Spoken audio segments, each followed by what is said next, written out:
I'm Richard RJ Eskow, and we're back on the Zero Hour. You know, that conversation with Andrew Slack of the Harry Potter Alliance about how they got the Time Warner Corporation to stop using slave labor chocolate got me to thinking about Apple Computer. I wonder if we could do something similar with Apple. A new report from the Institute for Global Labor and Human Rights says that Apple's primary supplier in Sichuan, China, is pressuring its workers into working 65-hour weeks, making them sleep on plywood beds in grim dormitories, and is having their security forces harass them and drive them. They have primitive dorms. The workers are so exhausted that many of them sleep through their lunch break. Security guards police them everywhere. They don't even have free lunch. There's a massive cafeteria, but workers have to pay for it.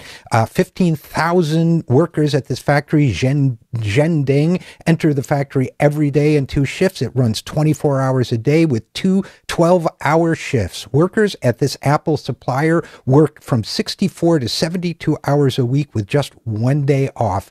They are allowed just 4 to 6 seconds for every operation, every assembly operation they must make. One worker told investigators, quote, "The production goals increase every day. Today we met the production goal, and then it goes up tomorrow. It goes up until we finish the job." Now, this is not new behavior for Apple. In fact, Apple has been cited several times by activists for tolerating these practices. We spoke on this program years ago to white-collar criminologist William K. Black, who told us that Apple and Steve Jobs personally at the time had to know, in fact, that there were safety concerns at its factories before workers were killed in horrific fires building iPads. Remember, Steve Jobs said, quote, "I won't sell a product that gets scratched. I want a glass screen, and I want it perfect in 6 weeks."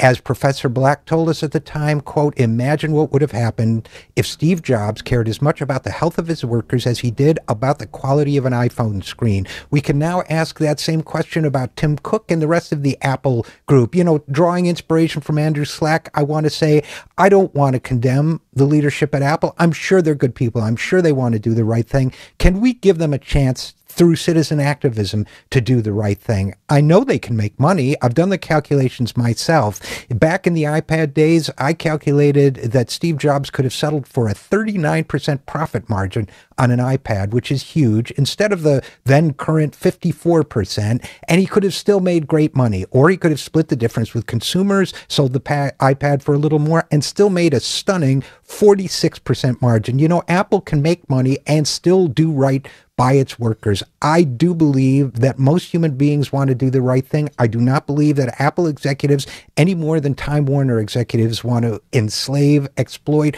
or mistreat their workers. So I put it to you, the listeners, and I'll be pondering it myself. Should we target Apple, or are people just too attached to their iPhones and iPads and MacBooks, all of which, by the way, I personally own? Are people too attached to these products to boycott them? Are they too attached? Is there any other way we can have the leadership of a corporation like Apple respond to the conscience of the public and their own consciences as well? I just love to see people think about this because, as Andrew says, most people want to do the right thing. Most people are motivated by good. How can we make that in their business interests to do the right thing?